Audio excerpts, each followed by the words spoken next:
Bienvenidos a Corruptópolis, un podcast en el que diseccionamos la corrupción. Salvador, muy buenos días, tardes o noches, eso no importa. Qué bueno que ya estás en México, Salvador. Uno no se puede para allá 9 días porque el gato le cae la voladora a uno. Bienvenidos a la segunda temporada de Corruptópolis. Porque hubo segunda temporada. Porque hubo vacaciones, no hubo periodo vacacional. Y teníamos que dejarlos descansar de nosotros. Así es, y además, pues ya para el momento en que ustedes escuchen esto, ya habrán salido los alumnos de vacaciones, los niños, seguramente algunos estarán disfrutando sus vacaciones, por eso nosotros lo hicimos antes. Es correcto. Para que en estos momentos que estén en la playita o estén pescando, puedan relajarse escuchando nuestras adorables voces. Pero fíjate, Rogelio, que sí, efectivamente, yo me tomé unas vacaciones. Lo he dicho abiertamente, pocas veces había necesitado tanto un periodo de la relajación, la bonita relajación. Pero siempre he procurado que lo que yo haga tenga una ventaja colateral. Decidí llevarme a la familia a Acapulco porque quería ver de primera mano cómo había quedado, cómo estaban las cosas después del huracán. Y fíjate que confirmé lo que tú y yo en otros medios hemos platicado.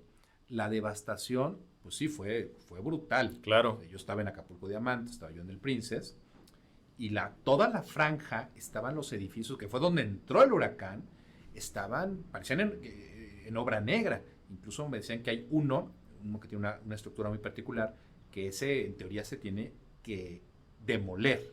Pero bueno. A ese grado. A ese grado.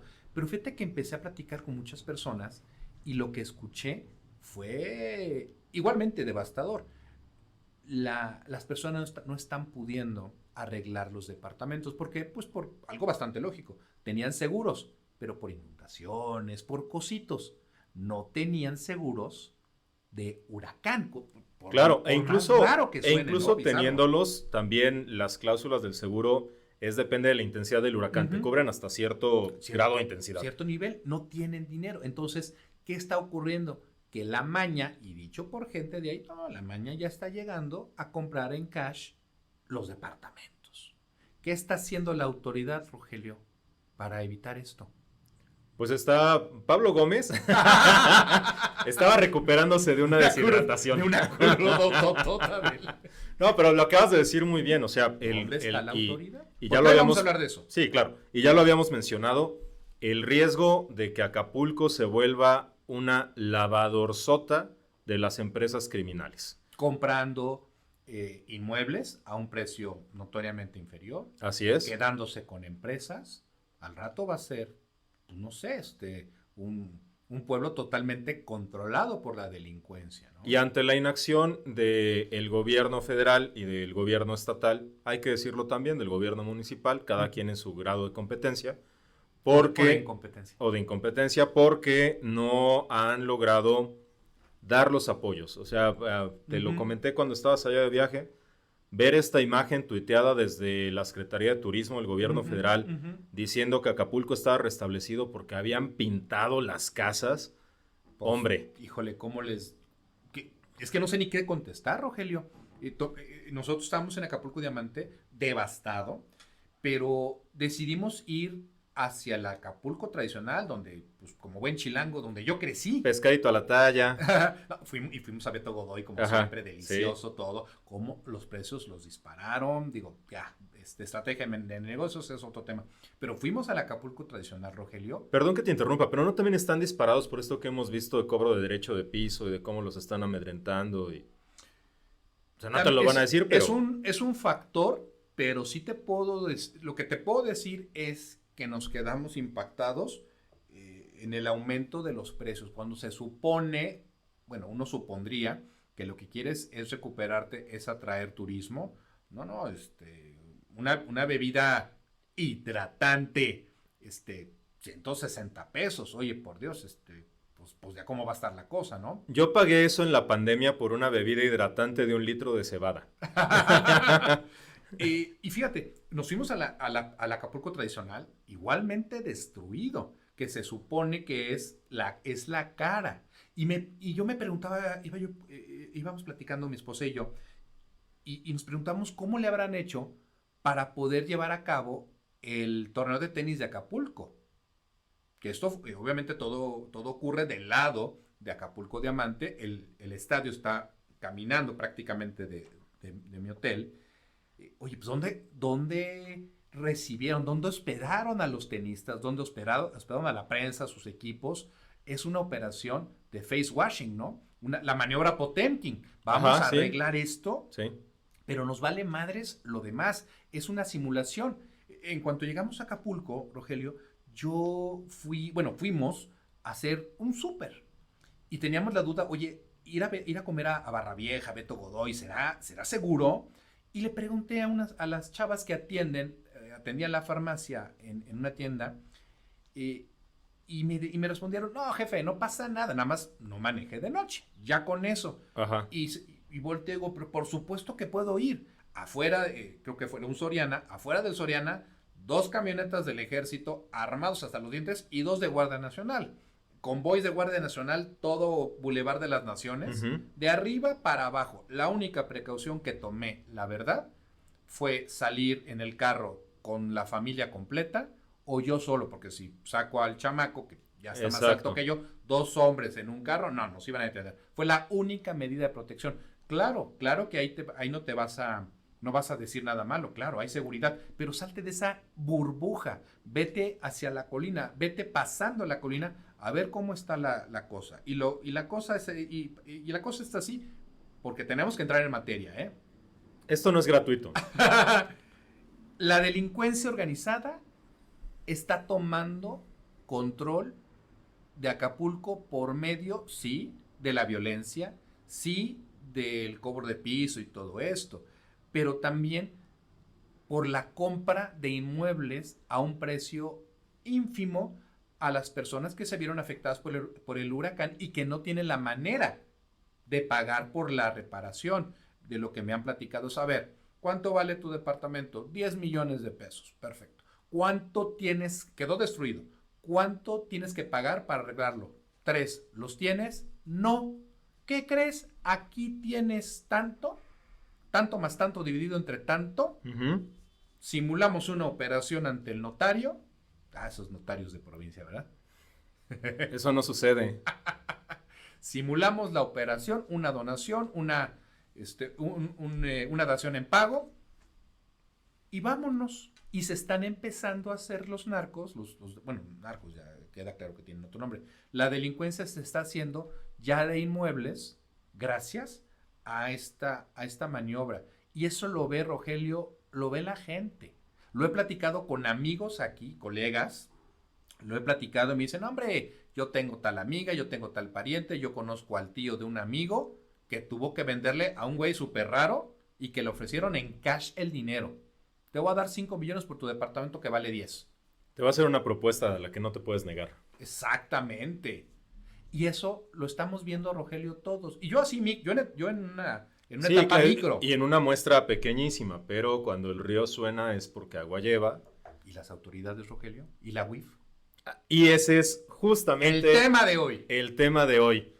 ¿Qué es una UIF? ¿Qué hace? ¿Con qué se come? ¿Para qué sirve? ¿Y por qué se están yendo en contra de Latinus, de Loret, de toda aquella persona que les sea incómoda al régimen? Y yo creo que cabría la posibilidad de que podamos comentar una comparativa entre el papel que tuvo la UIF en el sexenio de Peña, el papel que ha tenido la UIF en el sexenio del presidente López Obrador, y qué tipo de UIF quisiéramos ver hacia adelante, hacia el sexenio de Claudia Sheinbaum, en estos temas de combatir el financiamiento al terrorismo, combatir el lavado de dinero y ejercer mejor sus atribuciones. Entonces déjame empezar. Por favor. ¿Qué diablos es la UIF? Es la pregunta inicial. ¿Qué óvole con? Con la UIF. A ver, antes de entrar al análisis de todas las ilegalidades, ya me adelanté, pero antes de entrar a este análisis de lo ilegal en lo que han incurrido los 2 últimos titulares de la Unidad de Inteligencia Financiera, es decir, en esta administración, tenemos que empezar por quitarle el romanticismo que le fue asignada a esta dependencia por parte del gobierno del presidente Andrés Manuel López Obrador. Y digo, Rogelio, romanticismo, porque se escudan en su nombre, es decir, en el nombre de la UIF, y en una tergiversación de sus funciones para alegar que con ella se combata la corrupción, a lo cual yo respondo, Ajá. se vale ser trompudo, pero no marrano. La UIF en realidad está diseñada para investigar operaciones con recursos de procedencia ilícita. Es decir, investigar dónde chingados están los repos y chingados.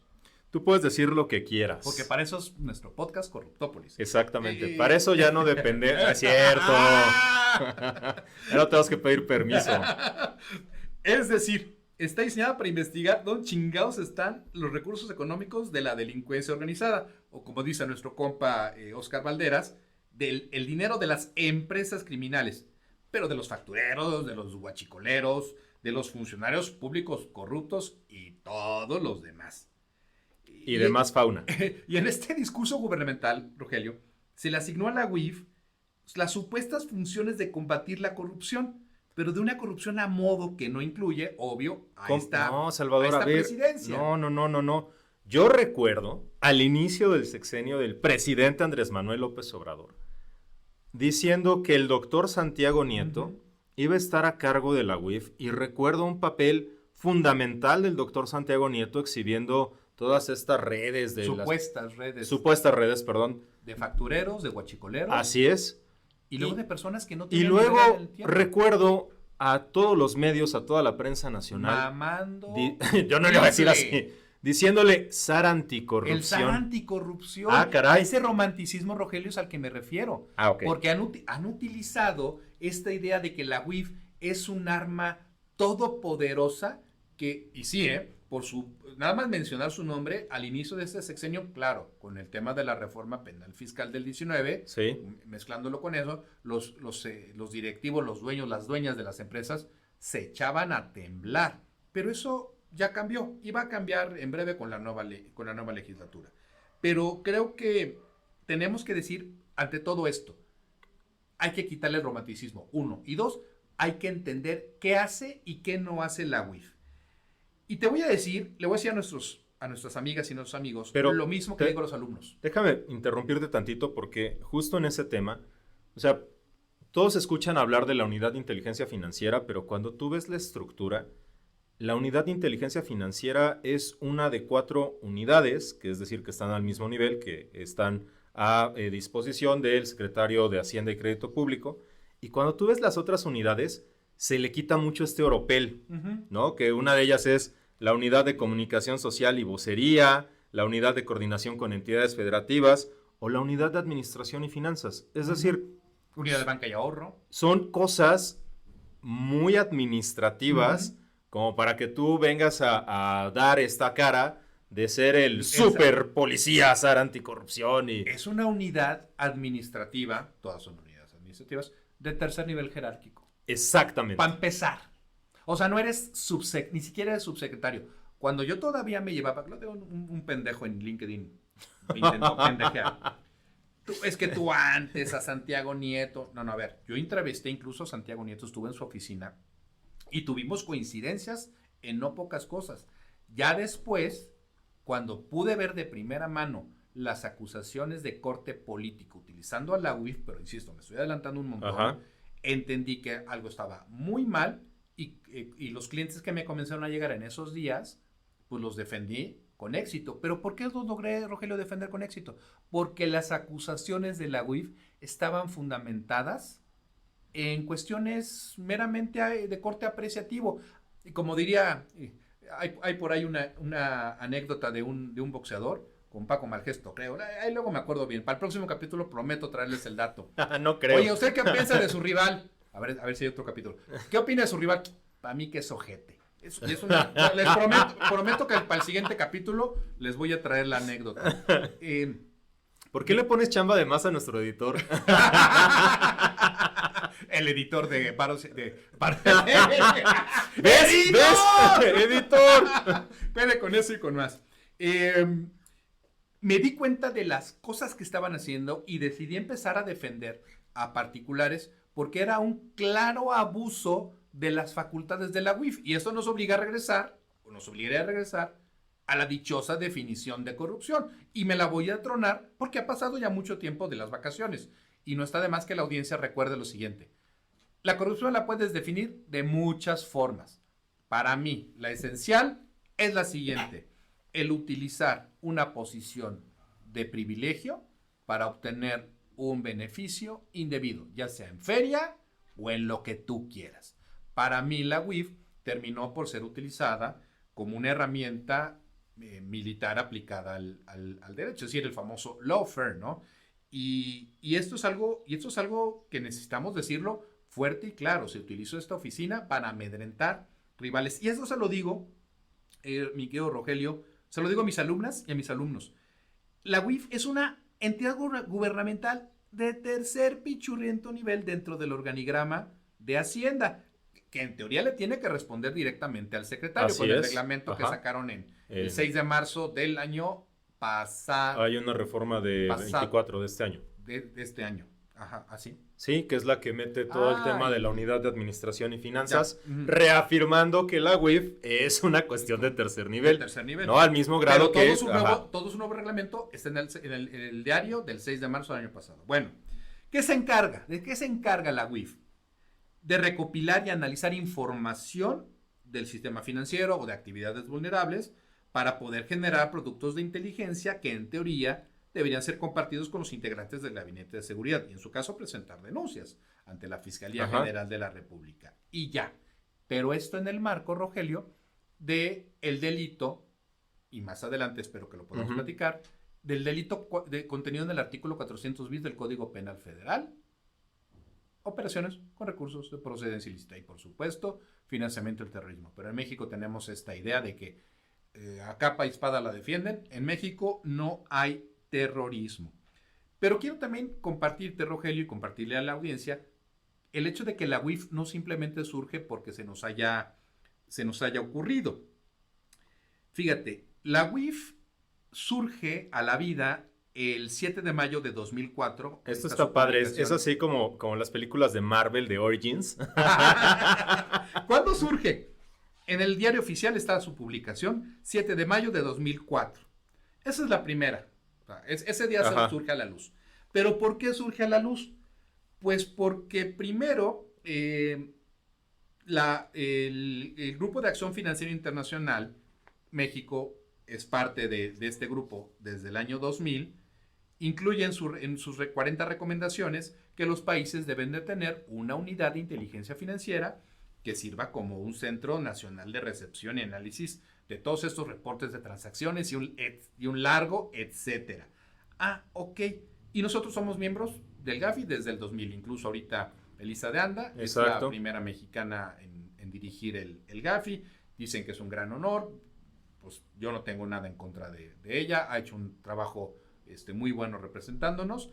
Pero me parece increíble que en un país donde tenemos 0 casos de éxito en esta administración por lavado de dinero, pues resulta ser que aparte dirigimos el Gafi. Pero es que no lo has visto. Tenemos 0 casos de éxito porque funciona muy bien el régimen preventivo. Porque ya no lavan, porque ya tienen guardado su dinero en una bodega. Todo está muy bien. O sea, a ver, tú nada más estás viendo la parte represiva del delito, pero como ellos los ven no, tenemos todo en ceros porque lo identificamos y lo prevenimos de manera muy adecuada. Rogelio, y eso a mí me da pie para pedirte que en algún momento hablemos de la maravilla que tenemos que aprenderle a esta administración, a las mujeres y los hombres que forman parte de la Cuarta Transformación de Morena. La maravilla, el impacto tan fuerte que tiene su narrativa del aquí. Sabemos que México es el país del aquí no pasa nada. Ajá, que es tan surreal que Dalí se rehusó a vivir acá. y el presidente nos mintió durante toda su presidencia. No solo un día sí y otro también, sino lo hizo de manera tan descarada que a nosotros se nos botaba la canica, ¿no? ¿Cómo diablos dice eso al presidente? ¿Pero qué crees? Su fandom, la gente que le cree al 100%, y eso es lo que nosotros no entendimos durante las elecciones, cree a pie juntillas lo que el señor presidente dice. Y si él dice, es que los narcos ya no están lavando, la gente le va a creer. Pero déjame cerrar, Rogelio, la parte técnica con un dato. Yo quiero que la gente entienda que en México el delito de lavado de dinero no existe desde siempre. nosotros firmamos la Convención de Viena en 1988. Ese es un dato que le doy siempre a mis alumnas y a mis alumnos. Así suelo empezar mi clase sobre crimen financiero. Fíjate la línea de tiempo. Diciembre de 1988 firmamos la Convención de Viena. En febrero del 89, México ya la suscribe la convención. En noviembre del 89, febrero a noviembre del 89, el Senado la ratifica. O sea, eso, oye, Rogelio, tú que conoces muy bien el proceso legislativo, eso es rápido, ¿eh? Sí. Eso es celeridad. Eso fue en noviembre. Bueno, con lo que he visto en estas dos legislaturas, en realidad son muy lentos. Eso fue en noviembre del 89.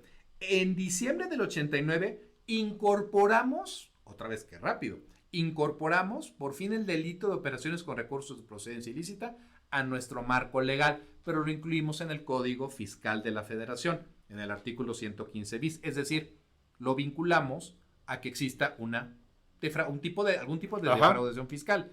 Y así nos la llevamos con este gran error hasta el 96, del 89 al 96, el 13 de mayo del 96, y con esto cierro, surge a la vida el artículo 400 bis del Código Penal Federal, que es el que actualmente rige la materia.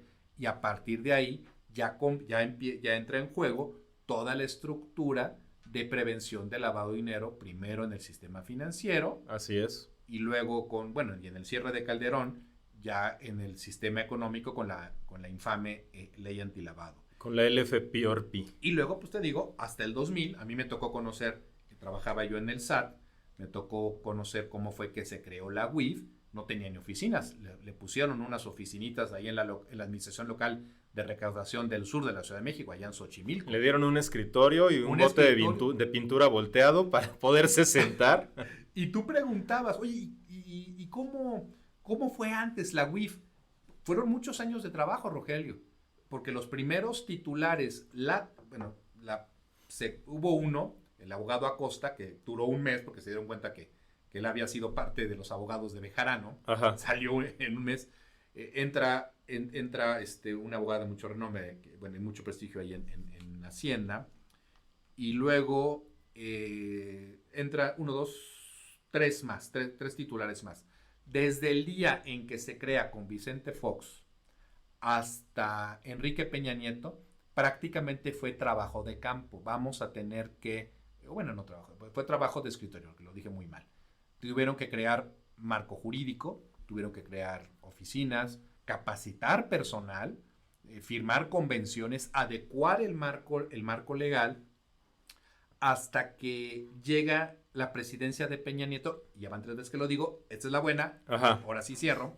Llega la presidencia de Peña Nieto y ya eran operacionales, ya podían recibir reportes del sistema financiero y poder procesar la información. Aunque se dice que en realidad lo que hacían era proteger factureros. Ve tú a saber. ¿Qué ocurre?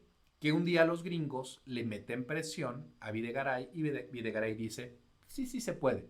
Surge la famosa lista de personas bloqueadas. Y ahí es cuando se jode la Francia. Porque antes de que existiera esta facultad, la UIF lo que hacía era lo que se supone que debe hacer todas las UIFs a nivel internacional. Recopilar, es una suerte de CISEN, la sigo llamando CISEN. Es una suerte de Consejo de Seguridad. Consejo de Seguridad, sí. El Centro de Inteligencia Nacional, que es el nombre que tiene ahora, mi general don Audomaro, buena tarde.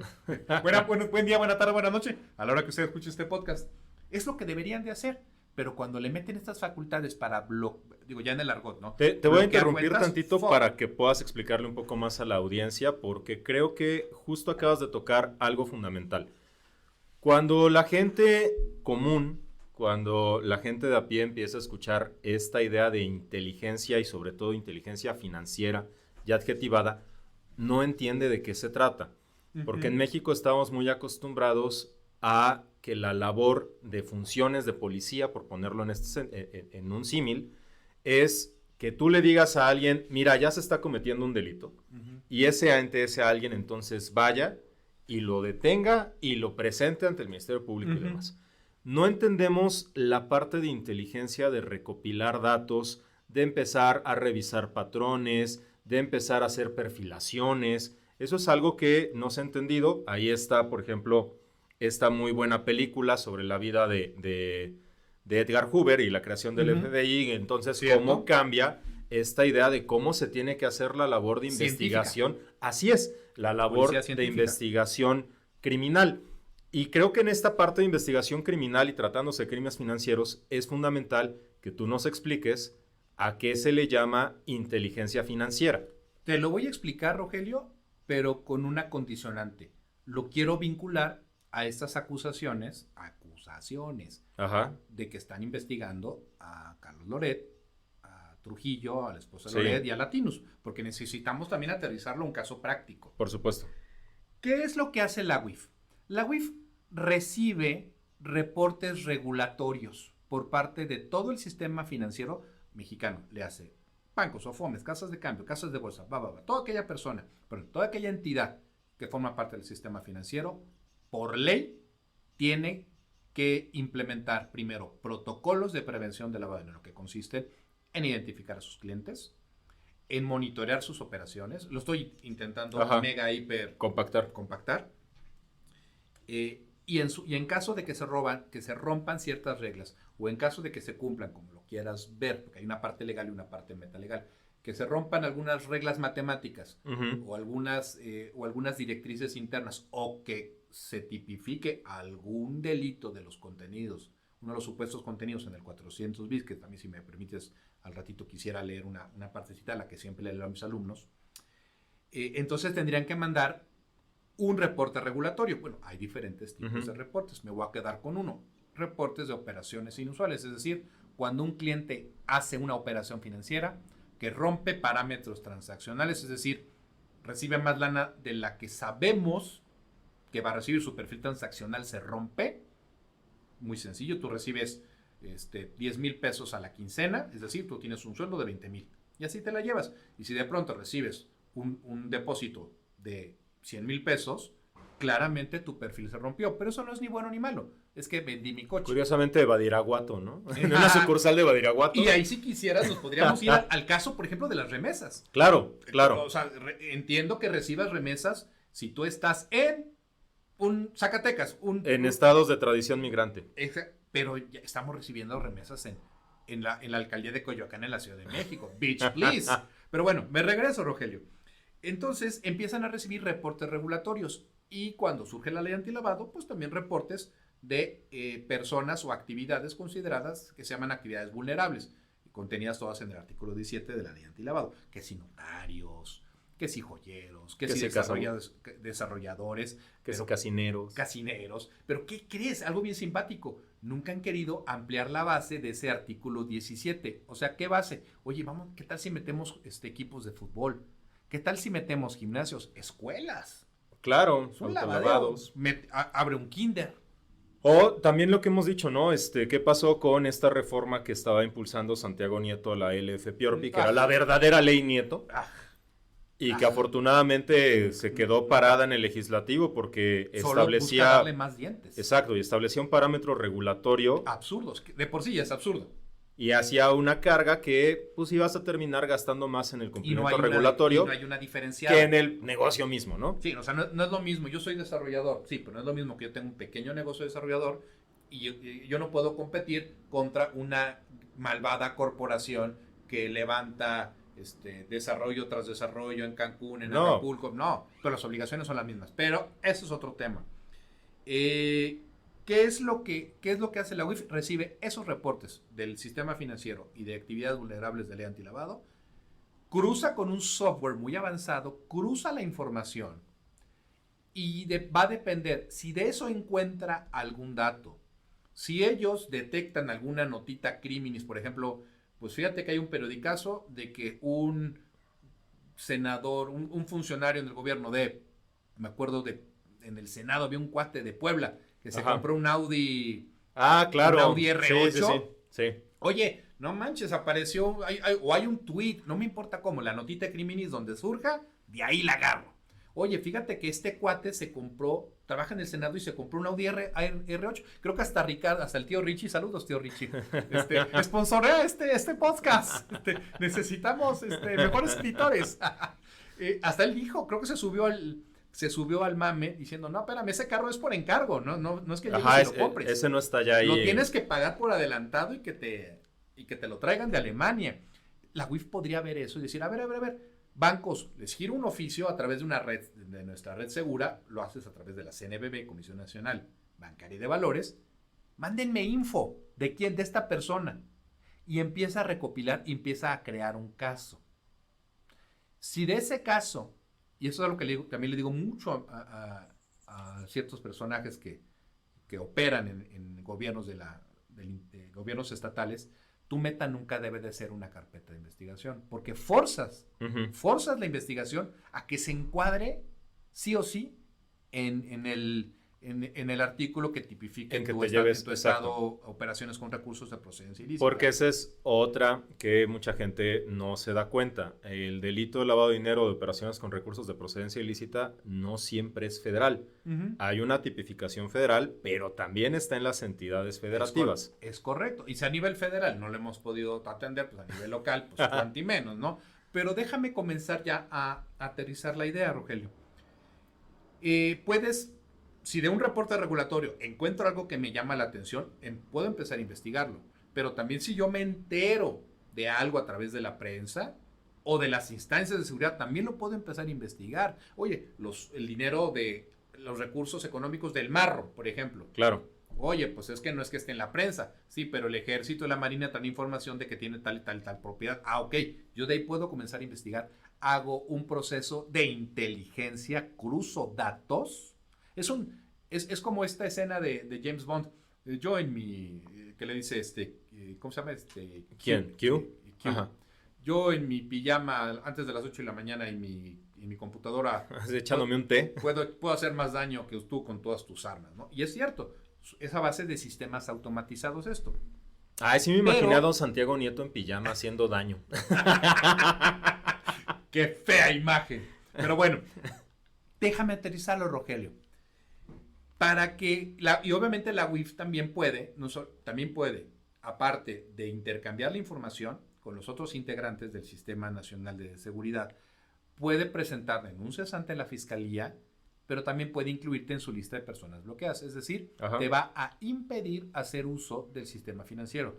Más inconstitucional no puede ser. Y ahí sí, no le voy a entrar al rollo, porque amerita un programa. No, eso es totalmente, eso es hablar de la tesis de Medina Mora y hablar de... el impacto real. Sí. Oye, nosotros grabamos Corruptópolis aquí en un malvado corporativo de la Ciudad de México. Pero imagínate que a ti te bloqueen la cuenta y estés en Mexicali. Si tú quieres ir ante la UIF para ejercer tu derecho de réplica, solo lo puedes hacer en la Ciudad de México. ¿Tienes dinero para pagar un boleto de avión? Para pagar comida, para pagar... Porque además no se resuelve de inmediato. Y no. Y tienes hijos, tus hijos comen. Las escuelas, hospitales, tienes trabajadores, no les puedes pagar. ¿Cómo le vas a pagar a la abogada, al abogado? Impuestos, no puedes ni pagar impuestos. Es un absurdo. Yo nada más apuntaría en esta parte esta perniciosa idea que han tenido en el Poder Judicial Federal de darle la vuelta a la jurisprudencia de la Corte. La jurisprudencia de la Corte dice que hay una solicitud expresa de realizar el bloqueo, pero ya ha habido colegiados de circuito donde dicen con la simple comunicación del Departamento de Justicia de los Estados Unidos a la UIF de ver si puede realizar tal, es suficiente para realizar el bloqueo. Caray. Ok, va. Esa es la gravedad de esto y eso es lo que nos permite llevar a... El bloqueo tiene que desaparecer. Esta figura tiene que desaparecer. Bueno, también tendrá que desaparecer el arraigo y... la prisión preventiva. Oficiosa. Pero a ver, vamos a ponerle rostro. La UIF se mete en una bronca porque mi querida Penile Ramírez publica un artículo en el Reforma, estaba yo de vacaciones justamente, diciendo, la unidad de inteligencia financiera está investigando a Carlos Loret, a Víctor Trujillo, al esposo de Carlos Loret, y a Latinos y a varias empresas más. A Mexicanos contra la Corrupción. Y a Mexicanos, también, ¿no? Y a Mexicanos, tienes toda razón, y a Mexicanos contra la Corrupción. A los de siempre de este sexenio. A los sospechosos comunes. Exacto. Y se arma un desmadre. Yo tuve que hacer una pausa de la vacación para subir un videíto. A ver, los va a investigar. ¿Sabes qué? Investíguenlos.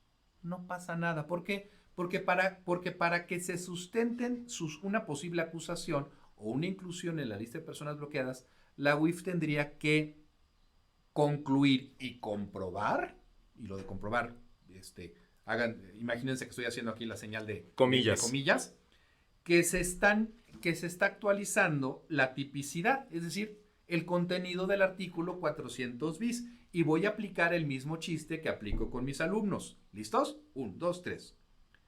Se van a imponer una multa y prisión de tantos años, multiplicados por tantos, divididos entre tantos, bla, bla, bla, bla. ¿A quién?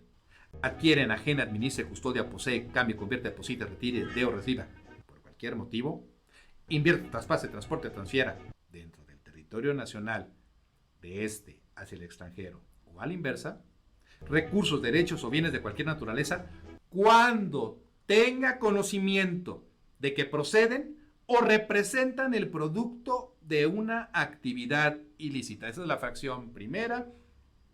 Viene la fracción segunda. Quien oculte, encubra o pretenda ocultar o encubrir naturaleza, origen, ubicación, ¿Sabes qué? Tienen que determinar que el dinero con el que le están pagando a Carlos Loret proviene del delito precedente. Es decir, es correcto. El artículo por sí solo es la nada. Es como el delito de corrupción. Es que al final del día, y antes de eso voy a hacer un chiste entre paréntesis. Señor editor, es bueno el chiste. Señor editor, por favor, ahora que Salvador está leyendo toda esta lista, ponga la música de Animaniacs de cuando empieza a dar los estados de la Unión Americana. Jalo nunca y jalo. Cierro paréntesis. Ahora bien, claro, lo que no se entiende en la naturaleza jurídica del delito de lavado de dinero es que el delito que está previsto en el 400 es el de encubrimiento y el del 400 bis es operaciones con recursos de procedencia ilícita, y que estén tan pegaditos no es casualidad, porque al final del día lo que necesitas en el de delito de lavado de dinero es que se acredite que sabías. Exactamente, que tenías conocimiento. Y tú decías hace rato, mencionabas los proyectos de ley de la ley Nieto, que le quitaban este último elemento que mencioné, con conocimiento. Oye, Rogelio, si ahorita yo te digo, porfa, no seas malo, necesitamos una computadora nueva y te doy 50,000 pesos, te puedes detener, que también es un debate bien interesante. Es el otro tema, ¿no? Te puede detener un policía sí o no en la calle con dinero, ¿no? ¿Cuál es la meta? ¿Cuál es el límite legal para cargar efectivo? Ninguno, carajo. Te detienen y te van a decir, acredíteme. ¿Qué te tengo que acreditar, mano? Me lo dio mi compa. Acredítame tú un delito previo a Acredítame que asalté a alguien, vendí droga, que robé. Acredítame un delito previo. Porque es muy diferente que tu compa el Brian, que ya lo conoces y que sabes que se sube a la combi, de repente llega y te dice, carnal, guárdame este cohete, y tú dices, pues es... ¿Seguimos hablando de derecho? No, sí. Guárdame esta arma de fuego, y tú dices, esto es muy probable que haya sido utilizado en un delito. O si te dice, oye, mira, guárdame esta arma de fuego y estos 2 celulares. ¿Y si te pide que le guardes un rifle? Y entonces tú ya tienes una idea formada en tu cabeza de que esto puede ser. Pero que te lo acredite la autoridad. Pero a quien le corresponde es a tal, porque el que tengas conocimiento involucra que verdaderamente tengas conocimiento. O que tengas sospechas fundadas. Es diferente, ¿no? Pero entonces vamos a regresarnos, Rogelio, a la UIF.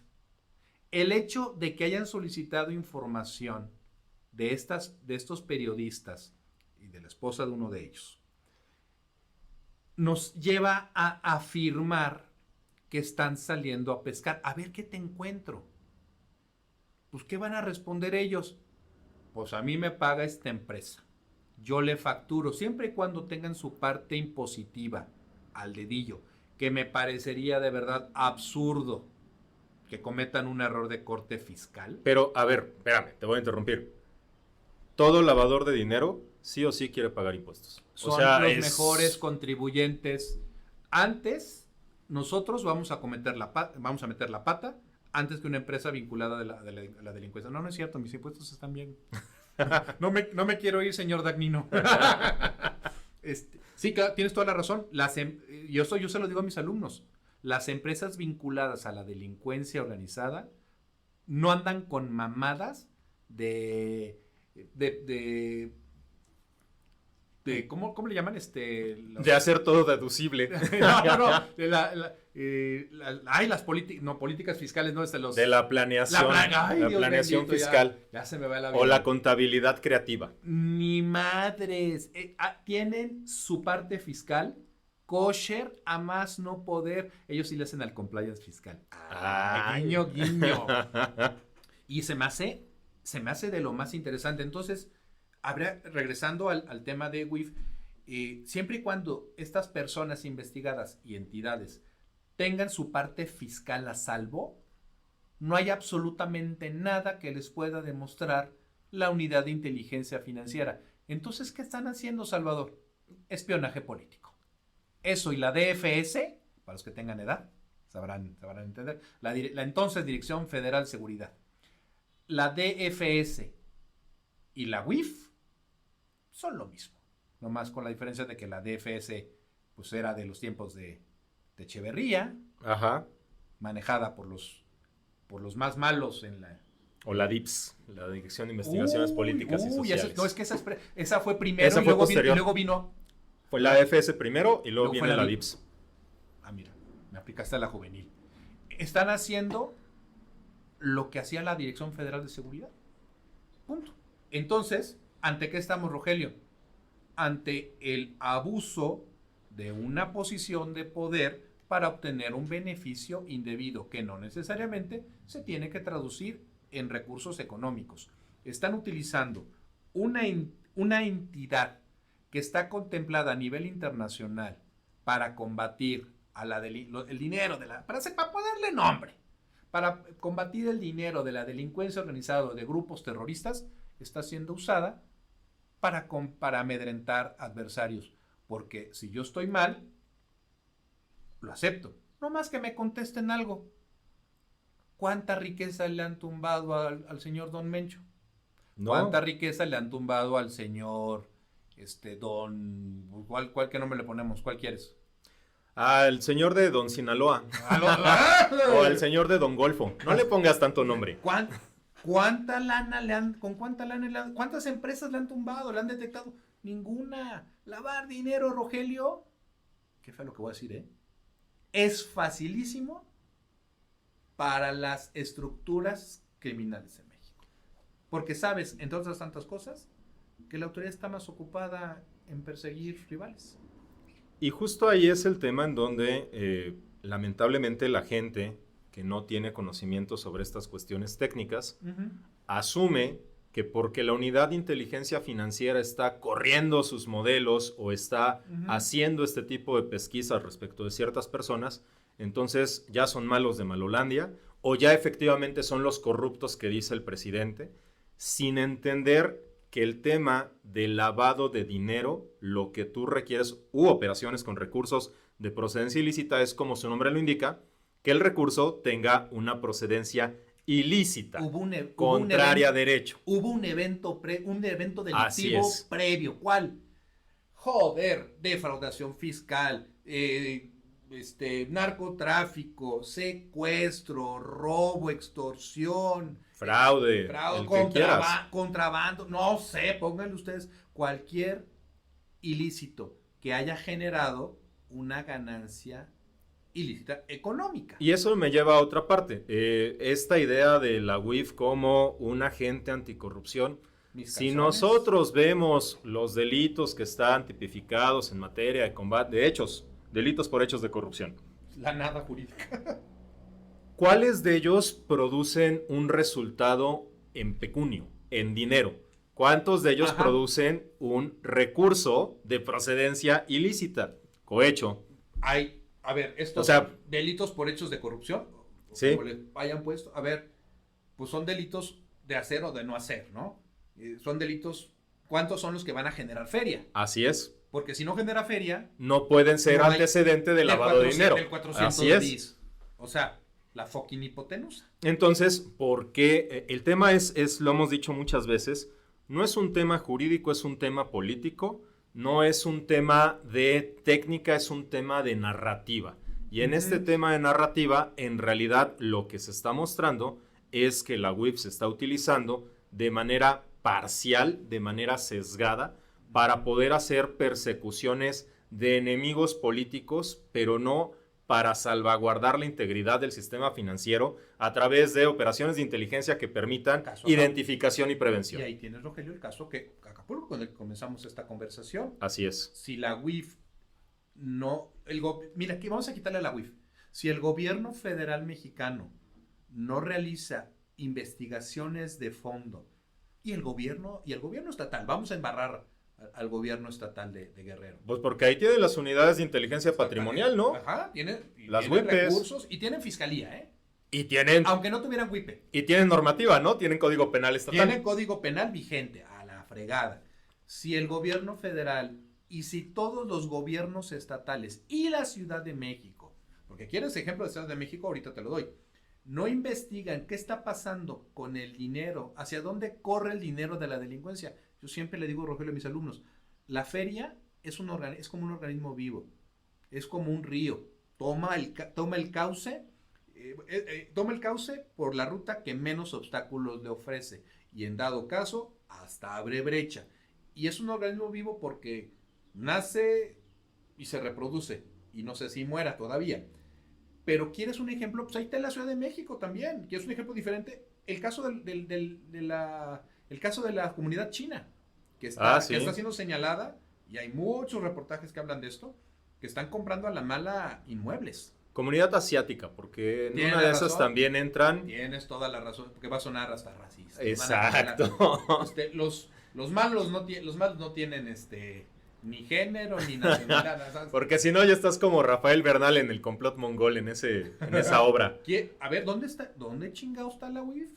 Es la única a nivel estatal que sí se llama UIF, es la de la Ciudad de México. O como bien lo dijo Penilei en la respuesta a los oficios de la Unidad de Inteligencia Financiera, en dónde están las investigaciones por notitia criminis, por lo que se sabe en los medios, respecto de los hijos del presidente y de toda su red de allegados, ¿no? ¿Qué pasó? Pero, Salvador... ¿A mis amigos? Justicia y gracia. ¿Y a mis enemigos? La ley a secas. Pero, Salvador, ya nada más para concluir rápidamente en 2 minutos, ¿cuál esperarías que fuera el papel que desempeñe la UIF en el siguiente sexenio? Ay, Dios mío. Una visión realista, ¿cuál sería? ¿Qué me gustaría versus lo que va a ocurrir? Venga. Me encantaría ver una corrección en el rumbo. Me encantaría que Claudia estuviera consciente del riesgo que estamos corriendo y para eso, y ahí está el ejemplo que pusimos de Acapulco, corremos un riesgo brutal de que la delincuencia organizada, de que sus capitales sigan creciendo de manera tal que como un virus termine por contaminar al sistema financiero y económico de México. Y esto tendría un impacto brutal. Y quisiera pensar que va a ser algo porque en los Estados Unidos hay una campaña muy fuerte para combatir a todos aquellos que están involucrados en el tema del fentanilo. Uh-huh. Hay un nuevo think tank dentro del Departamento del Tesoro gringo, la Counter Fentanyl Strike Force, que está integrada por muchas oficinas encargadas de todos esos temas en el Treasury, la OFAC, el IRS, Los gringos están en esto. Y un amigo a quien aprecio mucho, una persona en intelectual, yo siempre he dicho que es uno de los rockstars de esta materia, me dijo, él está en Estados Unidos, mexicano en Estados Unidos, los gringos van con todo en esta andanada y lo primero que vamos a ver es un nuevo proceso de de-risking. Quien no sepa qué es el de-risking no es otra cosa, sino quitarte de encima el riesgo. Googleenlo, DE-risking. Esto lo vimos hace muchos años cuando empezaron a cerrarle cuentas de banco uh-huh. a mexicanos y no mexicanos en la frontera por el mero hecho de que tu apellido fuera latino. ¿Por qué? Porque si te apellidas Guzmán, eres malandro, ya, de entrada, ¿no? Y te llamas Joaquín. Ya, de entrada. Entonces quisiera pensar que Claudia sabe la que se le viene y que pondría al frente de la UIF no solo a una mujer o a un hombre. Hay un reporte que acaba de salir que dice que el mayor porcentaje de personas involucradas en los temas de compliance en el sistema financiero en México, pero a nivel mundial, son mujeres, porque supone que las mujeres son más éticas. me encantaría ver a una persona ética al frente de la UIF haciendo chamba de inteligencia financiera. Yo sé que suena plonasmo, ¿no? Inteligencia que esta fuera diseminada, es decir, que hiciera nada extraordinario, sino lo que le corresponde. Tristemente, pues la realidad nos dice que la nueva administración no va a soltar las riendas del poder y han entendido cabalmente que la UIF es una herramienta espectacularmente eficiente para nulificar, para anular a los rivales políticos. Por mi parte, yo lo único que cerraría diciendo es, yo esperaría que para el siguiente sexenio entiendan que la cabeza tanto de la Unidad de Inteligencia Financiera como de la Procuraduría Fiscal de la Federación como de la Comisión Nacional Bancaria de Valores es la Secretaría de Hacienda y, por supuesto, del Servicio de Administración Tributaria. Y que entiendan que debe de estar supeditado a lo que el señor o la señora secretaria de Hacienda tenga dentro de sus planes, porque en este sexenio del presidente López Obrador como que se vio un Montessori de donde cada quien hacía lo que se le antojaba entre el SAT, la Procu Fiscal y la Unidad de Inteligencia Financiera. Corrían por cuerdas separadas, cada quien estaba como que buscando jalar el reflector, no, yo recaudo más, ¿no? Pero yo persigo más, ¿no? Pero yo estoy haciendo tal, y yo además soy SAR anticorrupción. Entonces yo esperaría que hubiera una alineación y un apego al Estado de Derecho y que no se confundiera esto de voy a hacer algo más de lo que tengo estrictamente permitido, porque cuando no lo hacen así, lo que está en entredicho son las libertades y los derechos de todos y cada uno de nosotros. Somos Rogelio Ibarra y Salvador Mejía. ¿Y esto? Esto es Corruptópolis, un podcast en el que demostraremos que la corrupción es como cualquier otro mal y no hay mal que dure 100 años. Si te gustó este podcast, suscríbete y compártelo. No olvides interactuar con nosotros en X antes Twitter. Nos encuentras como @ESEMejía y @RDIbarra. Nos vemos el siguiente lunes.